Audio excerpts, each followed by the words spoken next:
Hello အားလုံးမင်္ဂလာပါခုတင်ခဲ့တာမှာကျွန်တော်ဒီကိစ္စလာပြီးလို့ရအောင်ပေါ့နော်အဲ့တော့လို့ရအောင်ဆိုတော့ကျွန်တော် web.php မှာAPI ကိစ္စကျွန်တော်လာပြီးရှင်းရအောင်အဲ့ဒါ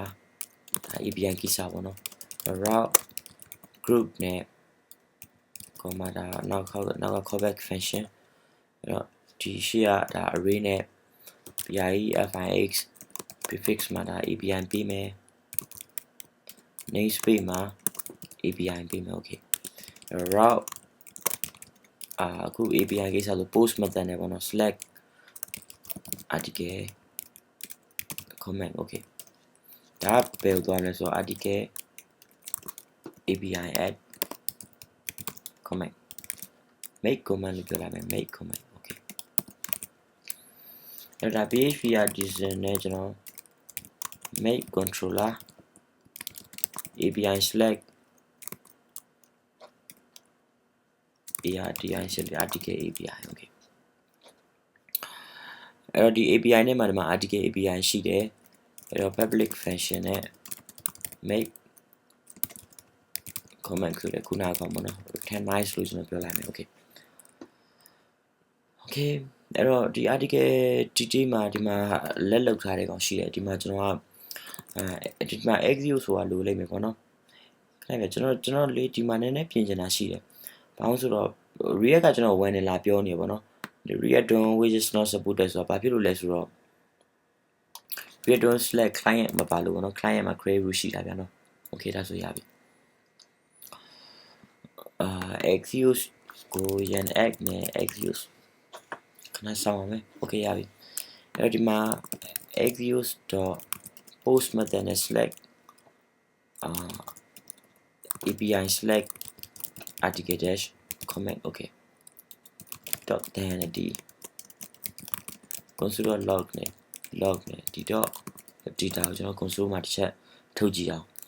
okay တော့ဒီမှာရေးချင်ရရေးပြီးတော့ comment လမ်းပြီးလိုက်ဒီမှာ API ကနေ response လုပ်တဲ့ night ဆိုတဲ့ကောင်လေးတွေ့လိမ့်မယ်ဒီမှာ response မှာ nice ပေါ့နော်ဒီမှာခေါ်သွားတဲ့ဒါပေါ့နော် okay ဒါဆိုအဆင်ပြေပြီဆိုတော့ကျွန်တော်နောက်ကနေ comma နဲ့ C1 မမြင်ဒီ comment ကိုdata လမ်းပြီးတည်သွားမှာပေါ့နော် okay ဒါဆိုခုနကဒါတခြားတွေကျွန်တော်အကုန်ပိတ်လိုက်တော့မယ်အဲ့တော့ဒါ article API ကိုတစ်ချက်သွားရအောင်အဲ့တော့ဒီမှာ sorry $sign comment equal request ကလာတဲ့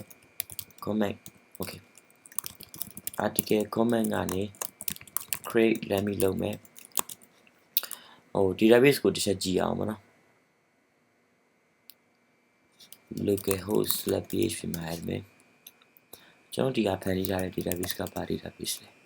Laravel blog project okay အဲ့တော့ article comment ကိုတစ်ချက်သွားလိုက်မယ် article id ရဲ့ user id ရဲ့comment ရဲ့အဲ့တော့ဆိုလိုတာဒီကနေ article id လဲလှမ်းပြီးပို့ဖို့လိုလာပြီပေါ့နော် article underscore id full colon ဒါပေါင်းဆိုထိတ်က article underscore de id ကိုကျွန်တော်လှမ်းပြီးပို့လိုက်ရုံပဲ okay အဲ့တော့ဒါ article underscore id က sorry comment မှာ article underscore id article underscore id okay article id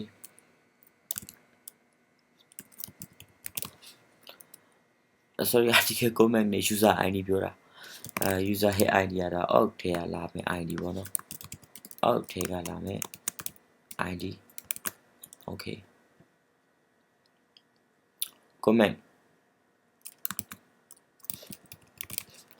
ဒီ comment ကဒီထိတ်ကဝင်လာတယ်ကျွန်တော် sign comment okay return နဲ့ success ပဲပြန်လိုက်မယ်ဒါမှမဟုတ်လို့ရှင်လဲဟိုက return response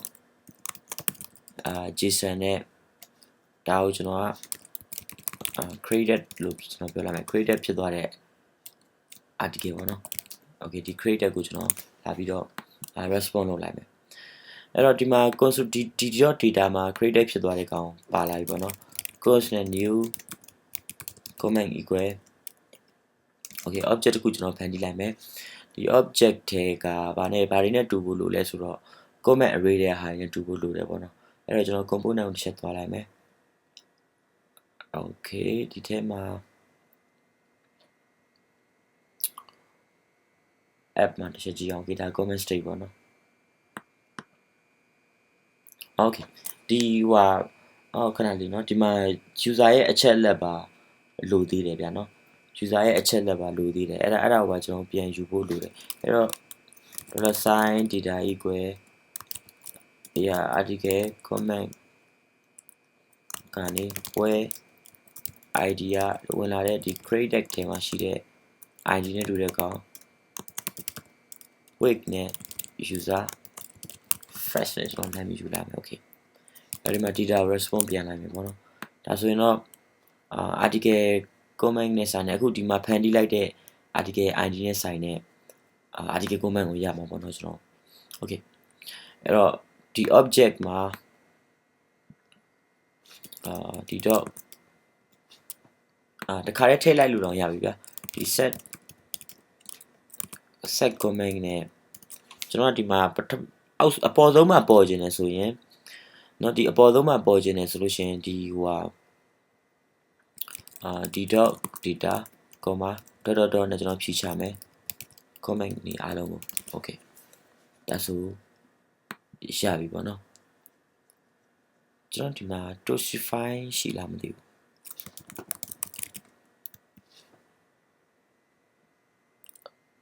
react toastify မရှိဘူးเนาะ toast message ထုတ်တယ်မရှိဘူး okay ဘယ်လိုလဲဒီမှာကျွန်တော်အလွယ်ပဲ like လေးနဲ့create လို့ကျွန်တော်ပြောလိုက်မယ် okay ဆက်ကျွန်တော်ဖန်တီးကြည့်အောင်အဲ့တော့ loader ကိစ္စကိုခဏနေကျွန်တော်ဆက်သွားမယ်เนาะအဲ့တော့ကျေးဇူးပါ okay go okay create လာပြတယ်ဒီမှာတွေ့တာထိတ်မှာတခါတည်းကျေးဇူးပါ1 second အကူတခါတည်းလာပြီးပြနေတယ်ပေါ့နော် okay ဒါဆိုအားလုံးအဆင်ပြေတယ်ဒီကောင်ကျွန်တော်ပြန်ရှင်းပေးဖို့လိုတယ် sorry ဒီမှာ sorry come on set comment နဲ့ set comment ကို clear ပြန်လုပ်ဖို့လိုတယ်ပြီးရင်ကျွန်တော်ဒီမှာ const နဲ့ comment loader set comment loader equal use state နဲ့ false ပေးထားလိုက်မယ်ဒီမှာ execute ဒီကောင်လာပြီးတော့အလုပ်လုပ်နေတဲ့အခါမှာဒီ comment loader ကို true ပေးထားလို့ sorry true ပေးထားလိုက်မယ် okay ဒီအောက်ဆုံးမှာအားလုံးအဆင်ပြေပါပြီဆိုရင် set comment loader ကို false ပြန်ပေးလိုက်မယ် okay အဲ့တော့ comment loader ဒီ true false က switch ဖြစ်နေမှာပေါ့နော်အဲ့တော့ဒီ ptn loader လေးရပဲအချိန်မှာပြမှာလေဆိုတော့ comment loader ဖြစ်တယ်ဆိုမှဒီ ptn loader ကိုကျွန်တော်လာပြီးတော့ပြမှာပါ okay ဒါဆိုရင်ဒီတိုင်းမြင်ရလိမ့်မယ်ရမ်းမိုက်တဲ့ article လေးပဲ okay အဲ့တော့ comment ကိုလာပြီးနေကြည့်မယ်ခဏကျွန်တော် network tag မှာနည်းလေး load တွေလေးမြင်ရအောင်ဗျာload တွေလေးမြင်ရအောင်လို့ကျွန်တော်ဒီမှာ network okay fast 3G ကျွန်တော်တစ်ချက်ပြောင်းထားလိုက်မယ် okay တစ်ချက်နှိပ်ကြည့်အောင်ဒါမြန်သွားပြီဗျာမြန်သွားလား error ဖြစ်သွားလား error ဖြစ်သွားတာ comment loader is not a function နဲ့ဘယ်နှမှာဖြစ်နေရလဲတစ်ချက်ကြည့်အောင်sorry set comment loader ဖြစ်ရမှာနော်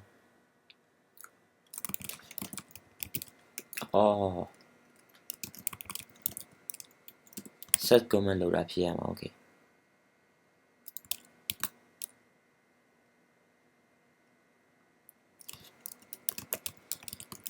ရမ်းလိုက်တဲ့ article လေးပါ okay go loading လာပြတယ် create လာပြောတယ်ရမ်းလိုက်တဲ့ article ပါဒီ button မှာကျွန်တော် disable လာပြီးတော့ပေးအောင်အဲ့တော့ဒီ button မှာဒီ RSA sorry ကောင်းกว่า okay disable မှာ comment loader okay လို့တစ်ချက်လုပ်ကြည့်အောင်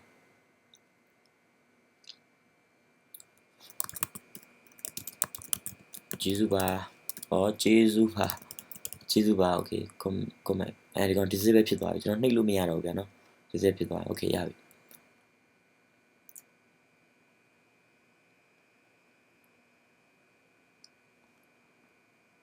ဒီကောင်မပြောင်းသွားဘူးဗျဒီဟိုဟာလေးကကျေးဇူးပါဆိုတဲ့ဟာလေး sorry ဘာဖြစ်လို့လဲဆိုတော့သူ့မှာ value မပေးလို့နော် okay value မှာ comment ကိုပေးလိုက်ရပြီ comment okay less comment okay cool အဲ့ဒါဆိုအားလုံးအစဉ်ပြီးသွားပြီ okay ဒါဆိုကျွန်တော်တို့ comment ကိစ္စရပြီဆိုတော့နောက်တင်ကြတာတစ်ခုမှာကျွန်တော်ဒီ article ကို like လုပ်မယ်ပြီးရင် save လုပ်တဲ့ကိစ္စတွေဆက်ပြီးတော့လုပ်ကြရအောင်ပေါ့နော်အားလုံးပဲကျေးဇူးပါ